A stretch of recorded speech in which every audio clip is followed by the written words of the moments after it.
दर्शन इमारत दुर्घटनेमागचा सूत्रधार म्हणून ज्याचं नाव समोर येत आहे त्या सुनील शितपला 2 ऑगस्टपर्यंत पोलीस कोठडी सुनावण्यात आलेली आहे। सदोष मनुष्यवधाच्या गुन्ह्याखाली शितपला काल रात्री अटक केल्यानंतर आज त्याला विक्रोळी कोर्टात हजर करण्यात आलं। गणेश ठाकूर आमचे प्रतिनिधी आता आपल्याबरोबर आहेत। गणेश, आज कोर्टात नेमकं काय काय झालं? कोर्टात मुंबई पोलिसांनी रिमांड रिपोर्ट ठेवली आहे, त्यामध्ये तपास करायचा असं त्यांनी समोर आणलं। त्याचबरोबर कोर्टानं सुनील शितप यांची 2 ऑगस्टपर्यंत कोठडी दिली आहे। पण तुमच्यासमोर अत्यंत महत्त्वपूर्ण पुरावा आता आपण प्रेक्षकांपर्यंत दाखवणार आहोत, जे या इमारतीच्या पडण्यासाठी कारणीभूत आहे। आपण पाहू शकतो इथं हे पिलर जे आहे, पिलर तोडून ज्या रॉडला किंवा आपण ज्या जॅक म्हणतो ते रॉड इथे ठेवण्यात आलेले आहेत। याच रॉडच्या आधारे ही पूर्ण इमारत होती, म्हणजे जे मधले पिलर होते ते कापून इथं अशा प्रकारचे रॉड ठेवले होते आणि वरच्या स्लॅबला एक मजबूती देण्यासाठी किंवा स्लॅब उभं करण्यासाठी तिथं हे अँगल ठेवण्यात आले होते आणि या अँगलच्या वरती त्या स्लॅबला ठेवण्यात आलं होतं।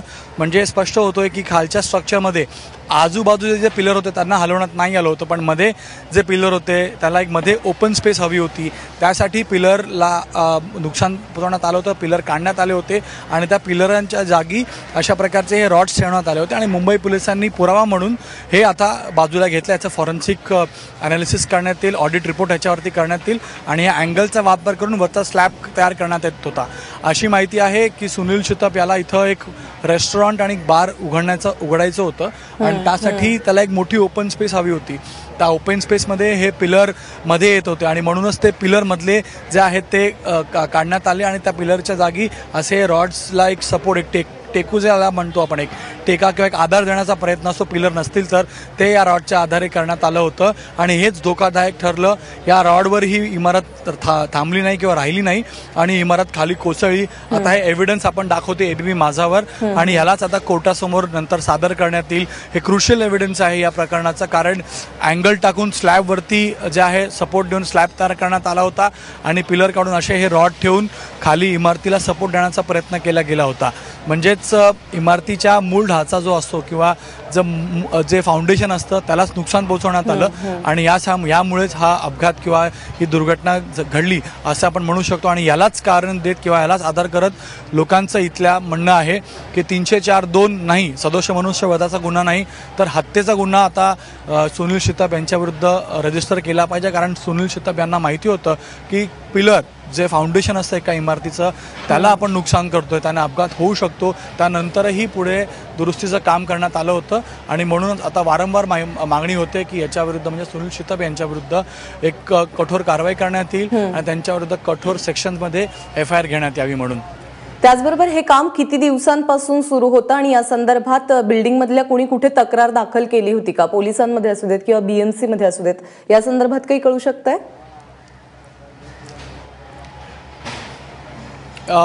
याबद्दल आम्ही स्थानिक लोकांशी बातचीतही केली, त्यांच्यांना प्रश्नही विचारला की तक्रार केली होती का? तर स्थानिक लोकांचं म्हणणं आहे की सुनील शितप यांच्या दादागिरीविरुद्ध लोक घाबरायचे किंवा त्याच्याविरुद्ध बोलायला लोक घाबरायचे, पण ज्या दिवशी इमारत पडली, कोसळून खाली पडली, त्या दिवशी सकाळी 9 वाजता काही रहिवाशांनी सुनील शितप यांना जाऊन याबद्दल तक्रार केली होती किंवा तिथं काम करणाऱ्या कामगारांना तक्रार केली होती की जे इमारत आहे या इमारतीमध्ये जे काम सुरू आहे खालच्या तळमजल्यावरती, त्यामुळे व्हायब्रेशन्स इमारतीमध्ये येत आहेत ड्रिलिंगच्या वेळेला, जेणेकरून हे स्पष्ट होतं की इमारत खूप नाजूक होत चालली आहे किंवा त्याला धोका निर्माण झालेला आहे। पण त्यानंतरही काम सुरू ठेवण्यात आलं आणि सुनील शितप यांनी दादागिरी करत लोकांना सांगितलं की तुम्हाला काय करायचं ते करून घ्या, मी आपलं काम थांबवणार नाही। तर तक्रार इमारतीच्या लोकांनी, रहिवाशांनी सुनील शितप आणि इथल्या कारिगरांना किंवा कामगारांना, कॉन्ट्रॅक्टरला केली होती, BMC आणि पोलिसांमध्ये नाही।